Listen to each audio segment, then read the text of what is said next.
पति पत्नी का रिश्ता बहुत ही ज़्यादा पवित्र माना जाता है। ये वो रिश्ता है जो कि खून का नहीं होता, पर एक दूसरे के लिए जान देने पर उतारू होते हैं।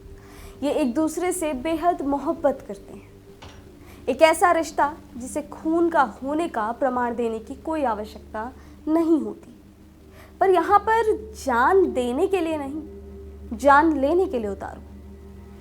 मतलब पत्नी की हत्या कर दी और हत्या करने के बाद षड्यंत्र रचा इस बात का कि किसी को पता न चले कि पत्नी मर चुकी है।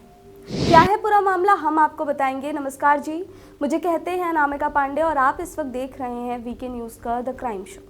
दरअसल ये पूरा मामला यमुनानगर का है।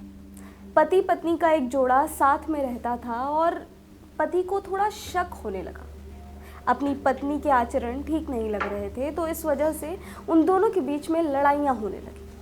और ये लड़ाइयाँ कब इतना ज़्यादा विशाल रूप ले लेंगी, किसी को मालूम नहीं था कि कब पति, जिसका नाम राजेश था, वो अपनी पत्नी रीना को कत्ल कर देगा।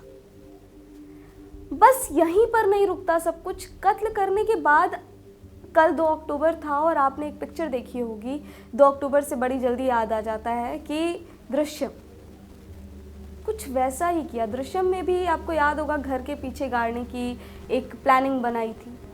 बिल्कुल उसी तरह से पत्नी को घर के पीछे मिट्टी के नीचे गाड़ दिया। अब यहाँ पर दिमाग शातिर वाला शुरू होता है कि कैसे अपराध करने के बाद इस अपराध से बचना है।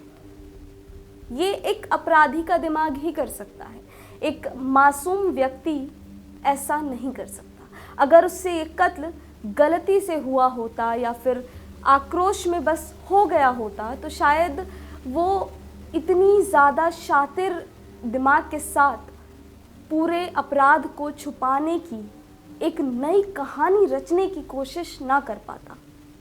जिस तरह से राजेश ने अपनी पत्नी को गाड़ दिया और उसके बाद पुलिस के पास गया, कंप्लेन दर्ज कराई अपनी पत्नी के गुमशुदा होने की। उसने कहा कि 20 सितंबर को उसकी पत्नी उत्तराखंड के देहरादून में गई थी दवाई लाने और अभी तक वो वापस नहीं आई। इस वजह से मैं कंप्लेन दर्ज करा रहा हूँ। पुलिस ने ढूंढना शुरू कर दिया।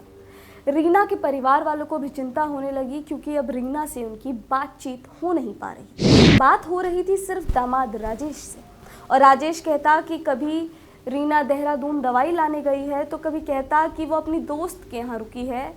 और हद तो तब हुई कि वो शायद ये भी कहने लगा कि उसने यमुना में छलांग लगाकर आत्महत्या कर ली है। ये सारी बातें कहीं ना कहीं ये सब जाहिर कर रही थी कि जो इस पूरे षड्यंत्र का रचनाकार है वो कोई और नहीं, राजेश है। फिर भी रीना के परिवार वालों ने राजेश को बुलाया और उससे मदद मांगी कि हमारे साथ हमारी बेटी को ढूंढने की, अपनी बीवी को ढूंढने की कोशिश करो। राजेश के हाव भाव सकपगा से गए और परिवार को भी लगने लगा कि कुछ तो गड़बड़ है। इतने झूठ, कभी कुछ तो कभी कुछ, कभी कोई बात निकल कर आती है, और ये हमारे साथ हमारी मदद क्यों नहीं कर रहा। उन्हें जब इतना शक हुआ अपने दामाद पर, तो उन्होंने पुलिस कंप्लेंट की और पुलिस ने दामाद यानी कि राजेश को धर दबोचा।